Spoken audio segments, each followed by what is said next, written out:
All right, I'm going to present work in collaboration with Dale Miller and Jeremy Siek. So, types and type systems play a major role in program analysis. Can they play a similar role in language analysis? That is the analysis of the meta-theoretic properties of languages, such as type soundness. Well, we have an answer to that. Intrinsic typing has demonstrated just that.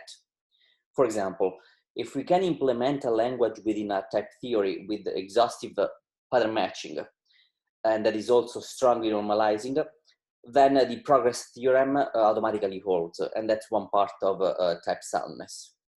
So we argue that it would be interesting to apply the power of types and type systems in a more direct way. So let's consider the way we use types in programming languages. So we use them, we design them to give a classification of big pieces of syntax. And we use type systems to explicitly model a discipline that we want to enforce. So, and also give an explicit classification and explicitly model a discipline. Now, can we apply this approach to the type checking of languages? In other words, can we use types and type systems to explicitly model language organization and principles? So to give an example of where we are going, let's consider the reduction rule below, that is the beta reduction rule. So we want to type check that as correct because we can classify the application as the elimination form of the function type, okay? And then there's an argument that is going to handle an argument that is a lambda abstraction, that is going to be a value of a function type, okay? So this enforces a common semantics organization in which the behavior of operations is defined by case analysis on the values of the type they are elimination form of, okay? And here there is one particular argument, which sometimes is called the principal argument, that is going to be the subject of this case analysis. It's where this case analysis is going to take place, okay? So we want a type checker that can enforce that. Now, our type checker is extrinsic instead of intrinsic, in the sense that it's extrinsic because it is a separate external type checker procedure that is going to take in input from the outside a language definition, okay? So what language definitions are we talking about? Because we cannot establish type soundness for any language that we want to think of. So so our scope is it's smaller than that. So roughly speaking, we are speaking about language definitions defined in a small step operational semantics, and they have a type system defined with a typing relation of that form, of that shape. So this means that it's quite typical in functional languages, but it means that, for example, references and linear types and other fancy shapes of typing relation are not part of our work. Also, the reduction rule must be of that shape, which is a rewriting from expression to expression. That is, we are speaking about pure functional style.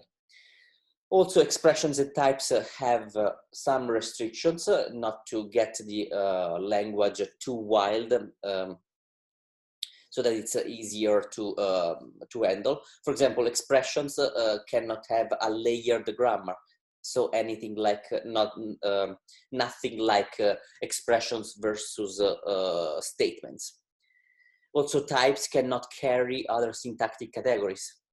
And in particular, they cannot carry expressions in types. So the dependent types are ruled out. So roughly speaking, these are the type of language definitions that we are speaking about. Operational semantics of, roughly speaking, functional languages. Now, can we formulate a type system that model an organization and discipline for that? Well, we are not going to see every part of that, but I can give you the gist of that in 3 simple, fast steps. Step number 1, can we classify the operators of the language? Because we know that operators have different roles. Nil and cons are going to be values. Head is going to be an elimination form because it manipulates values. There are errors, there are derived operators such as let and letrec, error handlers such as try, and so on. Now, type checking typing rules is an opportunity to discover the role of operators. So here we have a typing judgment below at the bottom of the slide, and it's type checking typing rules and gives an output, a classification that is, excuse me, the role of the operators. Now, let's see an example. Here we want to classify elimination forms. So if it's an elimination form, then there is the principal argument, there is a principal argument that is meant to hold a value, okay? And here it's, for the sake of example, the argument E1, okay? So if it's if at some point it must be a value of some type, then it's a typing call there in the typing rule.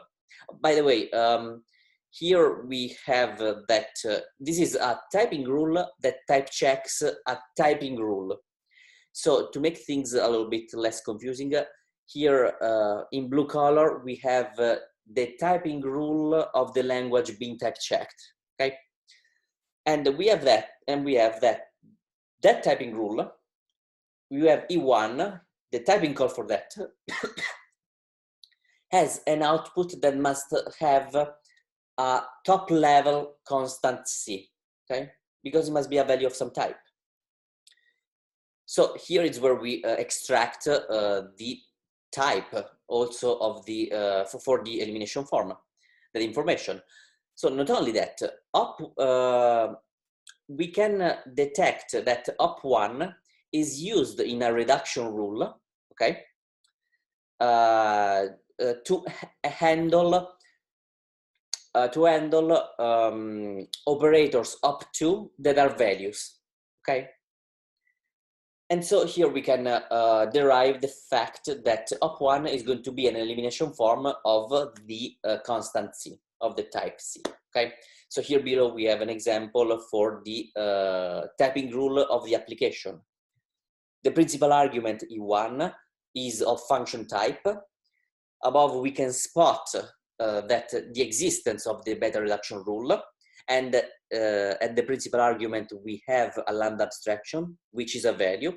So application is an elimination form of the function type. Step number 2, can we check that operations are well defined? Well, here we have the typing rule that that models the discipline that we have said, that we have seen in a few slides previously. So here we type check a reduction rule. Op1 must be an elimination form of a type C, and op2 in the principal argument must be a value of that same type C, okay? So here is the common organization where op1 is going to be defined, the behavior is going to be defined by case analysis on the values, okay? And in particular, here we have another line that says that there must be one such reduction rule for all the values of C, okay? So, for example, for head, we type checking succeeds because head is an elimination form for list, cons is a value of list, and also if we continue type checking, we must spot that we must have another reduction rule in which we have head handling nil, okay? So all behaviors are specified. Now, step number 3, can we check that evaluation contexts are well defined? Well, we can do so by augmenting the typing rule that we have seen with the conditions that are circled in red. So we can see those checks here with the example for type checking the beta reduction rule. So the extra conditions tells us that when I have the application, the principal argument that is in position 1, okay, argument 1, must have an evaluation context. Also, since the second argument of application is a v, here we have in call by value, just because it's a just for being a v, okay, we need an evaluation context also for the second argument of application. Okay, missing one of these contexts means that I will never get a chance to apply this rule, and there will be expressions that will be stuck in the middle of a computations, which jeopardizes step soundness. Now, with these principles and invariants and others, we have developed, that we are not going to present all of them here, we have developed a full type system. And we have proved that languages that type check successfully are type sound. Also, we have implemented the type checker in a tool called the LangCheck. LangCheck takes in input a language definition, and it can succeed in type checking. And if it succeeds, then the language has a predictable structure. So we can automatically generate the machine check proof of type soundness. Otherwise, type checking can fail and we report an error. So we have applied LangCheck to many functional languages, and we have derived their type soundness. These are functional languages such as the simply typed lambda calculus with integers, booleans, if then else, pairs, lists, sums, option types, tuples, universal types, recursive types, derived operators, exceptions, and also operations such as map, filter, list length, range, and the natural recursor, and things like this that are quite common in functional languages. We also have derived the type soundness also for variants of these languages with the call by value, call by name, and also like pair, list, and tuples in left to right and right to left evaluation, the lazy versions of them, and so on. And all of them are type checked successfully, and we derived the type soundness of them. Now, let's go a little back, excuse me, on the big picture, because we have proposed extrinsic typing as opposed to intrinsic typing. So it's fair to ask how well the comparison, how we are doing compared to that. And we can say that we are doing very well in the sense that in extrinsic typing, we only catch functional languages, while intrinsic typing has gone much ahead. So here we, with the imperative languages and linear and session types. So we acknowledge that intrinsic typing is substantially ahead, okay? But we also point out that these imperative languages and linear and session types are recent developments. For example, POPL 2018.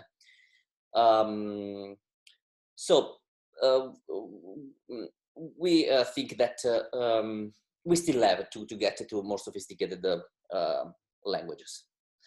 Now, a fair question is, well, if intrinsic typing, if I'm better off with intrinsic typing, why should I even use LangCheck? That's a fair question, and we can answer that in this next slide. So this is a language definition for LangCheck. It's intuitive, operational semantics. The syntax is inspired by the odd language, for example. And here, suppose that we miss that evaluation context for application. Here the error message is app is an elimination form, but its principal argument does not have an evaluation context. Hence, type soundness does not hold. And here, look at the vocabulary: elimination form, principal argument, evaluation context. So thanks to our modeling of language principles, okay, the type checker has a high-level view on the language being type checked, and can provide error messages using the same jargon of language designers. And we are not aware of systems based on intrinsic typing that do that. Now, in conclusion, in the paper you can find the full type systems, the set type system, the complete set of principles that we have used, the proof, examples, and yes, we can apply a type system that models language design organization and principles to establish the type soundness of certain functional languages. For future work, we would like to extend our approach of extrinsic typing to more sophisticated languages. Thank you.